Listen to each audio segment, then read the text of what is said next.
Los Angeles has a history of repression. And I think that because it's Los Angeles, they're also masters at narrative. So they'll mask it with pictures of palm trees, right? And Venice Beach and all of these other things. But really, when we look at the history of Los Angeles, it's deeply rooted in racist repression and oppression, and deeply rooted in a system of policing that absolutely descends from slave catching. Coming up on Laura Flanders and Friends, the place where the people who say it can't be done take a back seat to the people who are doing it. Welcome.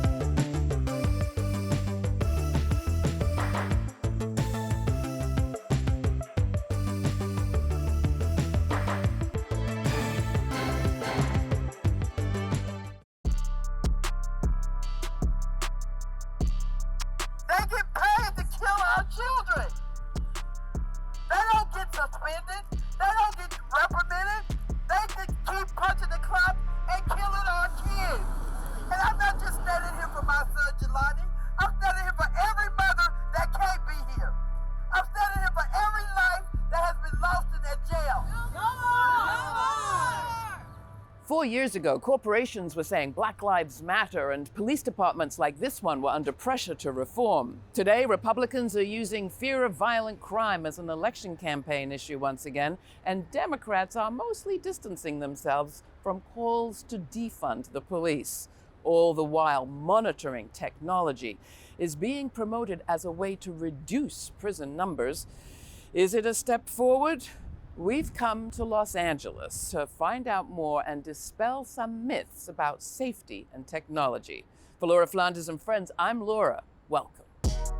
The first official building in the county of Los Angeles was a jail. If you have a cell phone in your hand, if you have a key, anything could be confused with a weapon. You can just be killed for stepping outside.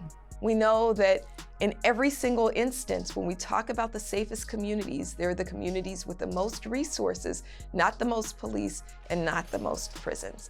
15, 20 years ago, this conversation was not happening. I think Los Angeles has the potential to be a leader in decarceration. While the media say it can't be done, a coalition called Justice LA with 60 organizations is leading the campaign to end mass incarceration in Los Angeles and winning with voters. Here at the LA Board of Supervisors, something remarkable happened in 2019. The elected representatives of this city voted to cancel a contract for a new jail. In the state that led this country when it comes to incarcerating people, this was truly a turning of the tide. Incarceration is itself an experiment, and it's an experiment that has failed. A motion carries 4-1. Okay. When we stopped the jail construction contract, the population was hovering between 15 to 17,000 people every single day. And now we've seen that the population has been reduced by thousands. Eunices Hernandez was one of those testifying that day. Now she sits on the Los Angeles City Council, a move that takes her from protesting outside to making change from inside city government. The reason why I've done this work is because I've seen how the system works, and I've seen how it doesn't prevent harm and violence, it only responds to it. This work is personal. The reason I've dedicated myself to that through my career, and even now through the work I do and trying to push a care first agenda, is that I'm a survivor of sexual violence. A lot of my friends and family have been impacted by problematic substance use, incarceration. And, I've had to lean on the criminal justice system for help when there was intimate violence happening in my home, and, was met with, well, we have more important things to do. What I tell people is, in no other moment in history have we given the police more money than we do today. And you are telling me that you don't feel safe. And so I do think we need to reassess our budget. If we are putting our money into things that are not making you feel safe, then we need to reassess, is that the best way to use our dollars? How much more money do you want to give to the system that right now it doesn't make you feel safe? Our budgets are a statement of our values. And here in the city of Los Angeles, we give nearly a quarter of our budget to one department, which is the LAPD.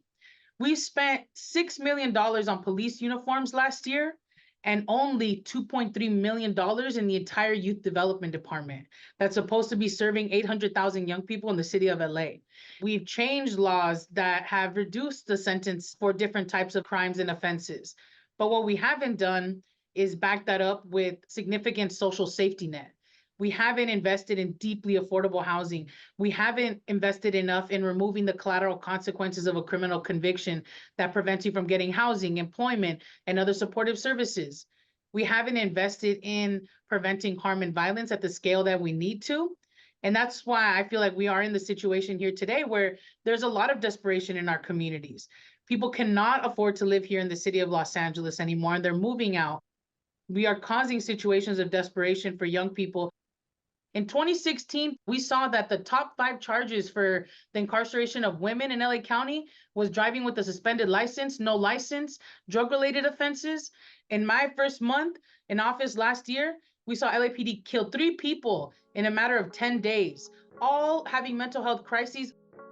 The Men's Central Jail here in Los Angeles is one of the biggest in the world. Dozens of people die here every year. The Sheriff's Department, which runs this facility, has a budget of $4 billion. Activists are calling for that money to be redirected and this place to be closed. Mark Anthony Clayton Johnson is the co-executive director of Dignity and Power Now, the anchor organization of Justice LA. He's focused on the next steps for the movement. There's been agreement for decades that Men's Central Jail needs to close. It is a torturous dungeon that does not produce safety, accountability, well-being for anybody. So we're working to close it because it's our largest jail. At certain points in our history, held over 4,000 people. We started organizing around sheriff violence in the jails, specifically thinking about sheriff violence as not just brutality against our loved ones inside of the county jails, but also medical negligence and jail construction itself. The actual buildings and infrastructure of the Sheriff's Department is a site of violence. And so for the last 12 years, we've been organizing and bringing in families and survivors of violence in the jails to challenge that and really move resources to where they belong, in the hands of communities and well-being. And that, for us, has required building large tents and bringing people into those tents and bringing people into those vehicles, which we call coalitions. I think when we talk about closing Men's Central Jail, yes, we're trying to close that particular building, but what it requires is every jail in our county to reduce its population. That means Twin Towers, that means the women's jail, that means the Pitches facility. And so we're trying to decarcerate globally across the jail system that will then allow us to close this monument to essentially torture in our communities. We've heard, well, all that criminal justice reform work that happened in 2020 backfired. We saw increased violence, increased crime. Yeah. Those DAs that took on criminal justice reform or bail reform even as an issue were voted out of office. What's fact, what's fiction in all of that? What we've seen time and time again is that, particularly in this year, in this election year, that misinformation is being used a lot. I mean, I'm sure you've seen it, right? Like the whole smash and grab argument is being used a lot. The recent string of smash and grab robberies. Smash and grab robberies. Smash and grab robberies. Smash and grabs. Smash and grabs. Smash and grabs. Smash and grabs. Smash and grabs. This is an example of organized retail theft. Organized retail theft. Organized crime. Organized crime. Many of these corporations lied about the degree to which retail theft is happening. We understand that what we're up against is not an argument that is based on facts, it's based on power. We spent the March primary talking to voters and knocking on almost 4,000 doors. Arc of conversations, and we had over 800 of them. 90% of those people said, close the jail. In 2020, March of 2020, we put a ballot measure in front of voters that said, do you want LA County to spend $3.5 billion on a jail? Or do you want alternatives? Voters said no, by 72% of LA County voters. For a city and a county that has innovated policing, that has refined it, that has beta tested strategies and policies that have resulted in people being incarcerated. For us to win this type of victory with an acknowledgement that it comes with reducing police contact in people's lives, that's pretty huge. It's not a small thing that Gascon came out on top, even though there will be a runoff, after surviving 2 recalls, after being told that Gascon's policies is letting murderers and rapists loose. In 2020, Los Angeles County voters elected a lunatic to be the county's top prosecutor. This is Los Angeles under George Gascon. You do the crime, you will not do the time. People who break the law are celebrating. It's not a small thing that voters made that decision amidst all these lies around $0 bail and smash and grab. But it's consistent with everything that we know voters to be saying. That same year, we asked voters, do you want to secure 10% of our county budget for non-law enforcement alternatives to incarceration? Voters overwhelmingly said yes. That was in a year where sheriffs were telling us homicides were up, that violence was up. And so the instinct for what is correct and what people deserve is very much alive and well in voters. And so the electeds who are running their campaigns, I think, need to be more in tune with that and can be a lot more courageous about standing on not just what voters want, but also what works. While voters overwhelmingly supported non-law enforcement alternatives to incarceration, companies that make money from prison contracts are pushing electronic monitoring as that alternative. Securus, for example, one of 2 corporations that control 80% of prison telecom business, makes monitors too, and it's an area of rising profits. There's been a very harmful increase of electronic monitoring, which we're in current battles now to reduce.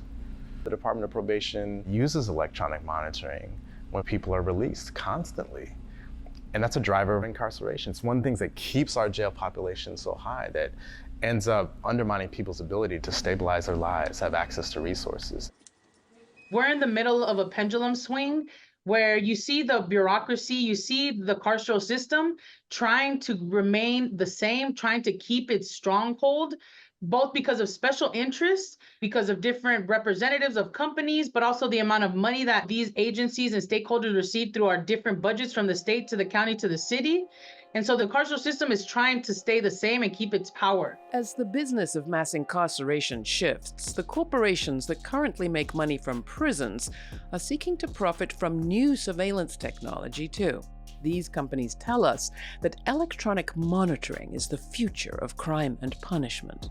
People who've been under electronic monitoring tell me that instead of leading to freedom and safety, it's actually a way of turning communities into cages. Anthony Robles is a youth and community organizer with dignity and power now. He was put on an electronic monitor not long ago after a traffic stop. Growing up in poverty, there's just a lot of odds feel like that are against you. I would get stopped for driving for fix-it tickets. It would say your light is out, or your license plate lamp is out. I didn't even know a license plate needed a lamp, or your tail light's out. Or I would get pulled over for having an air freshener hanging on my rearview mirror. They put me on pretrial supervision, and with that, they put a monitor, a bracelet on my ankle to track everywhere that I went. And at the time, I was also in a car accident, and I broke both my legs, and I was going to physical therapy, and they put in a monitor on my leg. I didn't pose no flight risk. I was literally, I was immobile, physically immobile, and obviously didn't pose a threat. In my personal experience, this thing did not help me get to court. It didn't do anything except shame me, make me feel embarrassed to even go outside. These issues around electronic monitoring are becoming more widespread as the practice rises in popularity with city governments. From 2015 to 2021, electronic monitoring increased by over 5,000%. 94% of the people that are terminated from the electronic monitoring program pre-trial are terminated on technical violations, meaning they didn't commit no crime, they didn't do anything unlawful, they just violated something that was in the contract with the court and the probation department that put them on electronic monitoring, which then leads them to arrest and incarceration anyway. So if the point is to use this electronic monitoring to help people stay out of jail and come to court, why is the technical violations just leading you right back into jail? And in your case, for example, you wore it for 6 months, And in those 6 months, you could have been out on your own recognizance without the machine. Mm-hmm. If you had violated some of the agreement related to the machine, to the monitor, you could have ended up in jail when your original sentence didn't require that. Yeah, exactly. Sheila Nat was put on an ankle monitor as a teenager. 30 years later, she still trembles at the memory. I am 44 today. I was 15, and just talking about it now, still, I can't stop fidgeting. I know that's like, it shows this sign of anxiety, and I think I've been doing pretty well with that. But Can you tell us how that story began? I was 15. I was in high school. I was in class, and I remember the school police came and pulled me out of class about a disagreement that I had with a friend. I can't recall everything that was going on, but I remember them putting me in handcuffs. And in high school, I wore heels a lot. I was one of those girls that dressed up for school. And some officers came and they drove me to Van Nuys police station. Then I remember being put on a bus and being taken to Sylmore Juvenile Hall. And there, I remember staying in there for 7 days. Here you are, you're 15. Mm-hmm. You've been pulled out of school, you're not quite sure why. Mm-hmm. You've been given a glimpse of the juvenile detention center, jail. Mm-hmm. And finally, you're in a room with this thing being put on your leg, mm-hmm. and with all these rules. Yeah. Do you remember what it actually felt like when it first went on? It was heavy. It was really heavy. And I don't know, I just felt like I was, I don't know, like maybe I was just gonna be, just restricted to everything. There are people that say, well, at least it's better than jail. You got a glimpse of what jail might be like, what prison might be like. What do you think? How do you think about it? It's still jail. You don't know what if there's a malfunction? Then I didn't know much about technology, so I didn't know the proper questions to ask, but what if something went off and said that I wasn't where I was supposed to be and all these cops showed up? Where if I was at one of our games and the cops showed up? I was always in fear of that. Like, I don't know what will set it off.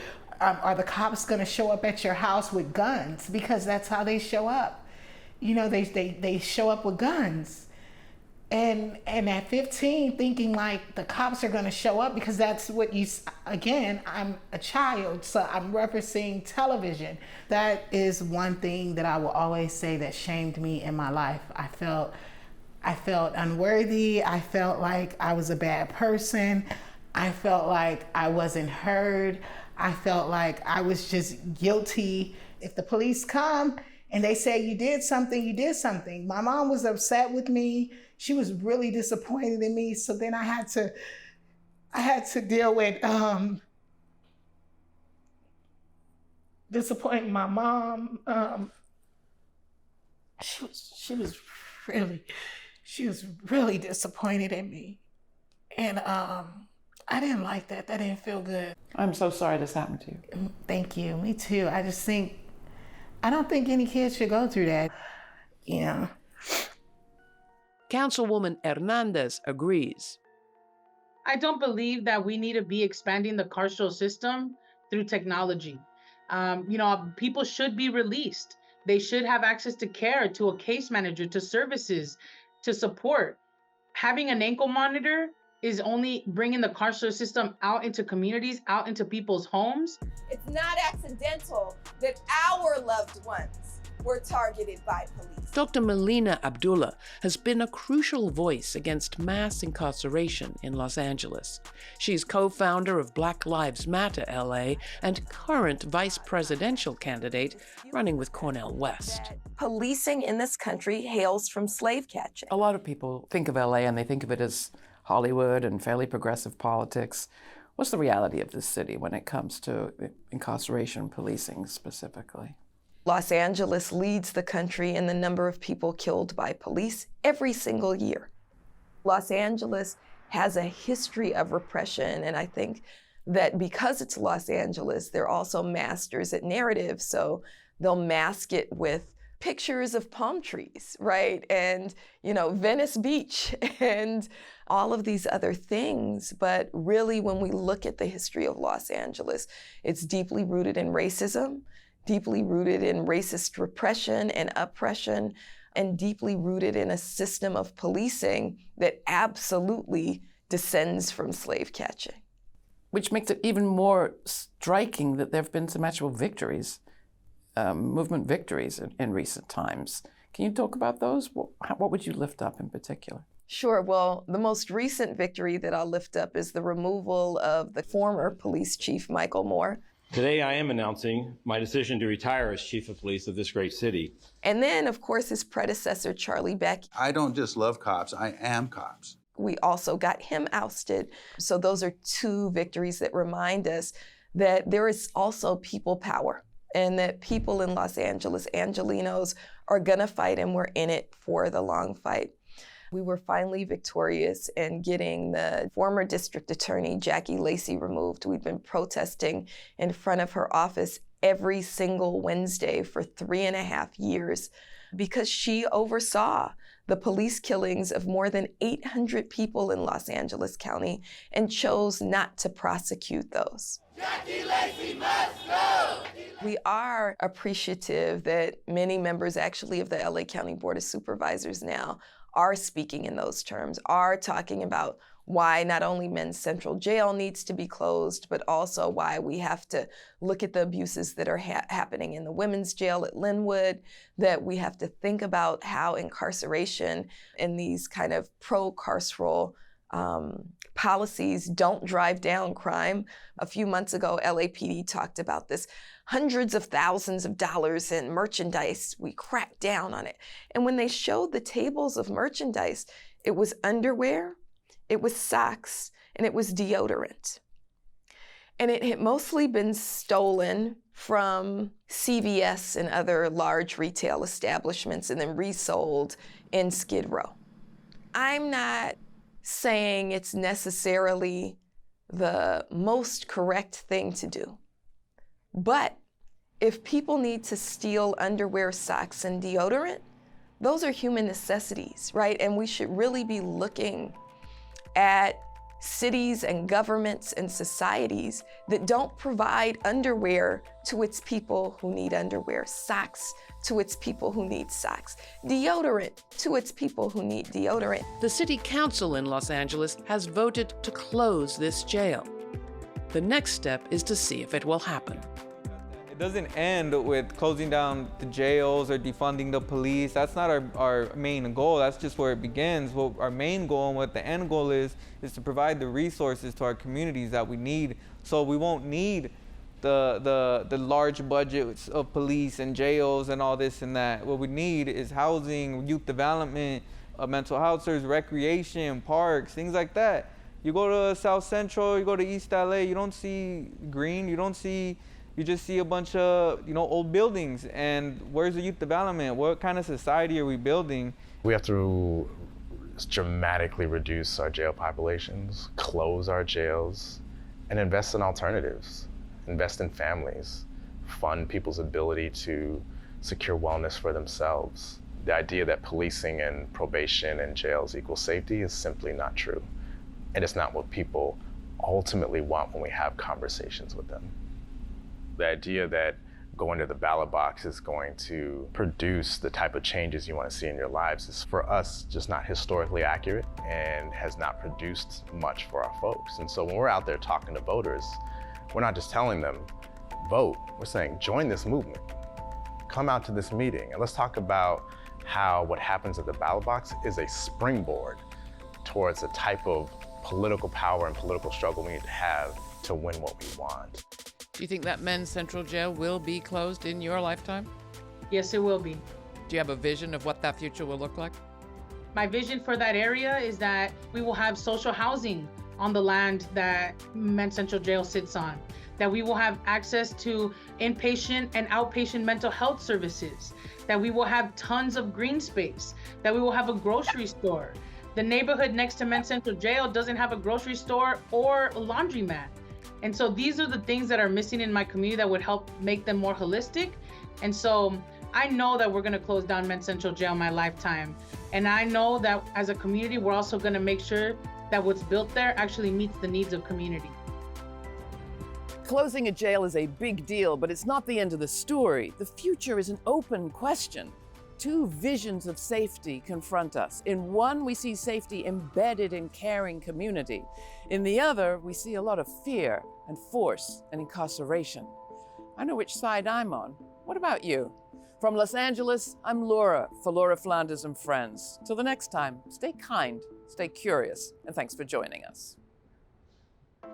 For more on this episode and other forward-thinking content, subscribe to our free newsletter for updates, my commentaries, and our full uncut conversations. We also have a podcast. It's all at lauraflanders.org.